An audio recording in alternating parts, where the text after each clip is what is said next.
నమస్తే, welcome to Disha TV. వడ్డేపల్లిలో సింహం గర్జన, కానీ క్రెడిట్ ఎవరిది? తెలంగాణ మున్సిపల్ ఎన్నికల ఫలితాల్లో ఊహించని మలుపు. జోగులాంబ గద్వాల జిల్లా వడ్డేపల్లి మున్సిపాలిటీ ఇప్పుడు రాష్ట్ర రాజకీయాల్లో హాట్ టాపిక్గా మారింది. ఆల్ ఇండియా ఫార్వర్డ్ బ్లాక్ అభ్యర్థులు 10 వార్డులకు గాను ఏకంగా 8 వార్డుల్లో జయకేతనం ఎగరవేశారు.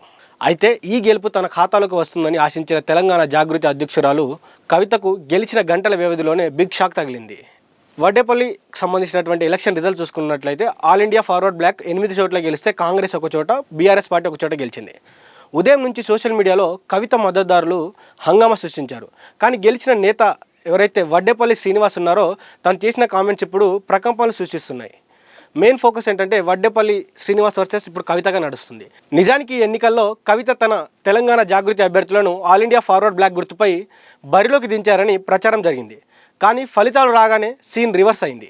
వడ్డేపల్లి శ్రీనివాస్ ఏమన్నారంటే, మా గెలుపులో కవిత పాత్ర 0, కండువా కప్పడం మాత్రమే. బీఫామ్ తీసుకోవడానికి వెళ్ళినప్పుడు ఆమె కండువా కప్పారు తప్ప మా ప్రచారానికి రాలేదు.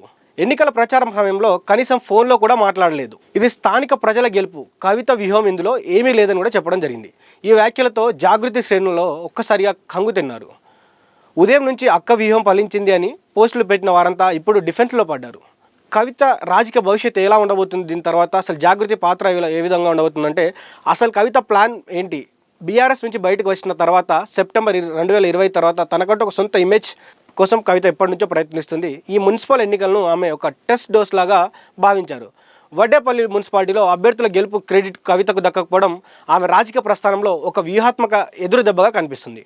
రాబోయే అసెంబ్లీ ఎన్నికల నాటికి సొంత పార్టీని స్థాపించి బలమైన శక్తిగా ఎదగాలనుకుంటున్న కవితకు క్షేత్రస్థాయిలో క్యాడర్ సమన్వయం చేసుకోవడం మరియు అభ్యర్థుల నుంచి పూర్తిస్థాయి మద్దతు పొందడం ఇప్పుడు పెద్ద సవాలుగా మారింది. మరోవైపు ఈ ఫలితాలు ఆమెకు ఒక హెచ్చరికగా మరియు అవకాశం కూడా. సోషల్ మీడియాలో భారీ హంగామా ఉన్నప్పటికీ గ్రౌండ్ లెవెల్లో బలమైన రాజకీయ పునాది లేకపోతే అది కేవలం తాత్కాలికమైనని వడ్డేపల్లి ఎపిసోడ్ స్పష్టం చేస్తుంది. భవిష్యత్తులో ఆమె కేవలం తన ఇమేజ్ పైనే కాకుండా అభ్యర్థుల ఎంపిక మరియు వారితో ఉన్న రాజకీయ అనుబంధాన్ని బలపరచుకోవాల్సిన అవసరం అయితే ఉంది. రాజకీయాల్లో కింగ్ మేకర్ పాత్ర పోషించాలంటే కేవలం బయట నుండి మద్దతు ఇవ్వడమే కాకుండా తనకంటూ స్పష్టమైన రాజకీయ గమ్యాన్ని ప్రకటించి ప్రజల్లోకి వెళ్తేనే ఆమె రాజకీయ భవిష్యత్తు స్థిరంగా ఉండే అవకాశం ఉంది. ఈ ఎలక్షన్ తర్వాత రాబోయే ఎన్నికలపై ఆమె ప్రభావం ఏ విధంగా ఉంటుందంటే, ఆమె ఇప్పటికే సొంత పార్టీ దిశగా 2026 ప్రారంభంలో కొత్త పార్టీ పెడుతున్న టాక్ అయితే బయటకు వచ్చింది. ఈ గెలుపును తన బలానికి నిదర్శనంగా చూపాలనుకుంది. అయితే విశ్వసనీయత సంక్షోభం గెలిచిన అభ్యర్థులే ఆమెతో సంబంధం లేదని చెప్పడం ఆమెలో కొంత ఆమె నాయకత్వంపై పెద్ద మైనస్లా కనిపిస్తుంది. ప్రస్తుతానికి జాగృతి క్యాడర్ యొక్క పరిస్థితి ఏంటంటే, కేవలం సాంస్కృతిక సంస్థగానే కాకుండా రాజకీయ శక్తిగా ఎదగాలనుకున్న జాగృతికి ఈ వడ్డేపల్లి ఎపిసోడ్ ఒక గుణపాఠం అని చెప్పుకోవచ్చు. అయితే గెలుపు సంబరం గంటల్లోనే మాయమైందని అక్కడ పెద్ద ఎత్తున చర్చలు అయితే జరుగుతుంది. వడ్డేపల్లి ఫలితం కవితకు ఒక తీపి వార్తగా మొదలై చేదు ముగింపుగా మారింది. ఒకవైపు సోషల్ మీడియాలో సింహం గుర్తు వైరల్ అవుతుంటే, మరోవైపు గ్రౌండ్ లెవెల్లో అభ్యర్థులు ఆమెను దూరం పెట్టడం విచిత్రమైన పరిస్థితి.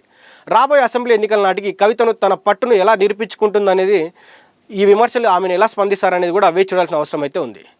అయితే ఈ ఎపిసోడ్ మొత్తం మనం చూసుకున్నట్లయితే ఉదయం నుంచి కూడా కవితకు సంబంధించినటువంటి ఏవైతే సోషల్ మీడియా ఛానల్స్ ఉన్నాయో అన్నింటిలో కూడా కవిత వ్యూహం ఫలించింది. ఏదైతే గద్వాలలో తను నిలబెట్టినటువంటి క్యాండిడేట్స్ అందరు గెలిచారు, ఏదైతే ఆల్ ఇండియా ఫార్వర్డ్ బ్లాక్ పైన తన అభ్యర్థుల్ని తనే నిలబెట్టింది, ఆ గుర్తు కోసం ఏదైతే నేషనల్ పార్టీ కాబట్టి ఆ గుర్తు రావాలని చెప్పి తనే నిలబెట్టింది, తనే సొంతంగా ఈ ప్రచారంలో కావచ్చు వారి అభ్యర్థులను అక్కడికి పంపించిందని కూడా పెద్ద ఎత్తున టాక్ నడుస్తుంది. కానీ ఈ మొత్తం 8 వార్డులు గెలిచిన తర్వాత అక్కడ ఉన్నటువంటి ఎవరైతే వడ్డేపల్లి శ్రీనివాస్ గారు ఉన్నారో ఆమెకు మాకు ఎలాంటి సంబంధం లేదు, మేము జస్ట్ అక్కడికి బీఫామ్ ఇవ్వడానికి వెళ్ళినప్పుడు తను జస్ట్ ఒక కండువా మాత్రమే కప్పిందని చెప్పడం ద్వారా ఇప్పుడు రాష్ట్ర రాజకీయాల్లో పెద్ద ప్రకంపనలు సృష్టిస్తుంది.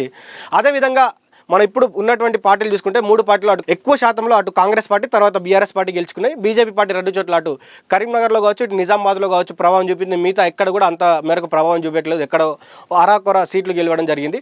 అదేవిధంగా ఇక్కడ మనం చూసుకున్నట్లయితే బీఆర్ఎస్ పార్టీ అనుకున్న దానికంటే ఎక్కువ శాతంలోనే సీట్లు గెలవడం అక్కడ కాంగ్రెస్ పార్టీ కొద్దిగా దెబ్బతీసే అవకాశం ఉంది.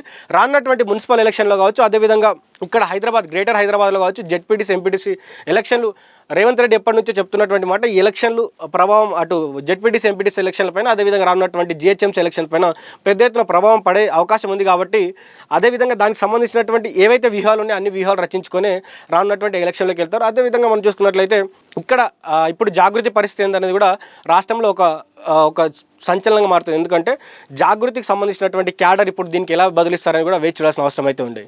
చూస్తూనే ఉండండి దిశా టీవీ.